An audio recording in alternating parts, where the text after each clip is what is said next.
મારે મિત્રો સાથે સાથે કહેવું છે, મારે નામજોગ કહેવું છે કે આ વિસ્તારના પૂર્વ મંત્રી જવાહર ચાવડા જ્યારે આ વિસ્તારની અંદર માણાવદર વિધાનસભાની અંદર 2021ની જિલ્લા તાલુકા પંચાયતની ચૂંટણીની અંદર રાજ્ય સરકારની અંદર કેબિનેટ મંત્રી હતા, ત્યારે પણ આ જુનાગઢ જિલ્લાની અંદર 6 સીટો આવી હતી. જિલ્લા પંચાયતની માણાવદર વિધાનસભામાં 6 સીટ આવી. માણાવદરની નગરપાલિકાની અંદર પણ 1 સીટ ઘટી હતી. તાલુકા પંચાયતની રચના પણ તોડફોડ કરીને કરવી પડી. એવી જ રીતે વંથલીની અંદર પણ મિત્રો અમારા વીડિયા ફેરવે તમે લોકો જુઓ છો, ત્યાં પણ જ્યારે તાલુકા પંચાયત નહોતી બનતી એટલે પણ કોઈ પણ જાતે એન કેન પ્રકારે તાલુકા પંચાયત બનાવવાની ફરજ પડી હતી.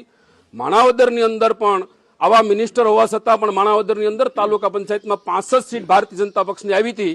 ત્યારે જવાહર ચાવડાના જયના જિંદાબાદ લાગે છે તો આખા ગુજરાતની અંદર આમ આદમી પાર્ટી જે કાંઈ હોય તે, વિધાનસભા વિસાવદરની વાત જે કાંઈ હોય તે, પણ માણાવદરની અંદર જેમણે 30 વર્ષ સુધી શાસન કર્યું છે, મારે એમને જડબાતોડ જવાબ દેવો છે કે 30 વર્ષ સુધી 1990થી જે માણે શાસન કર્યું છે અને એના ગઢની અંદર એમનું આખું ખાનદાન જ્યારે પીઠ પાછળ પિતામાં ભીષ્મ એમ કહેતા કે જ્યારે શિખંડીના સ્વરૂપમાં જ્યારે એને શિખંડીના રૂપની અંદર જ્યારે માણાવદર વિધાનસભાના કાર્યકર્તાઓને હેન કેન પ્રકારે ડિસ્ટર્બ કરવા માટે અને પીઠ પાછળ ખંજોર ભોંકવા માટેના પ્રયત્ન કર્યા છે, ત્યારે માણાવદરની જનતાને, માણાવદરના ભારતીય જનતા પક્ષના તમામ કાર્યકર્તાઓને ખૂબ ખૂબ અભિનંદન પાઠવું છું.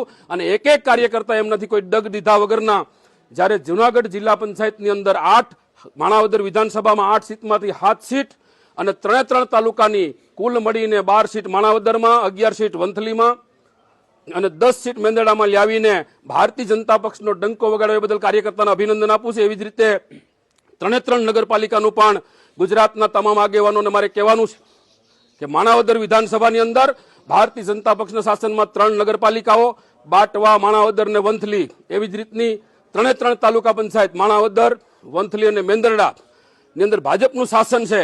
ત્યારે મિત્રો મારે આપને કહેવું છે કે જ્યારે પોતે એક આમ આદમી પાર્ટીના નારા લગાડીને ભારતીય જનતા પક્ષને દબાવવાના ક્યાંય ને ક્યાંય પ્રયત્ન કરે, ભારતીય જનતા કોઈના બાપની હેસિયત નથી કે કોઈને તાબે થવાની નથી.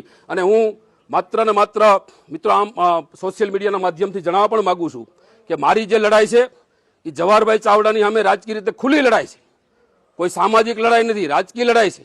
અને જે કોઈને લડાઈ લડવી આવતા દિવસોની અંદર વિધાનસભા પણ ટૂંક સમયમાં આવનારી છે, આગામી ગ્રામ પંચાયતોની પણ ચૂંટણી આવનારી છે. જ્યારે મિત્રો એમને આમ પીઠ પાછળ ઘા કરવાના બદલે એમની જો તાકાત હોય તો અમારો એક પણ કાર્યકર્તા ડગતો નથી આગામી ચૂંટણીની અંદર ખુલ્લેઆમ આવીને લડી શકે. અમે પણ કાર્યકર્તા એના માટે સજ્જ થઈ. એટલું કહીને મિત્રો આ માણાવદરની જનતા નહીં પણ ગુજરાતની જનતાને જણાવવા માંગુ છું કે આ પીઠ પાછળ ખંજર ભોંકનારાઓને ક્યારેય જનતા માફ નહીં કરે, ને માણાવદરની જનતા તો ક્યારેય નહીં માફ કરે.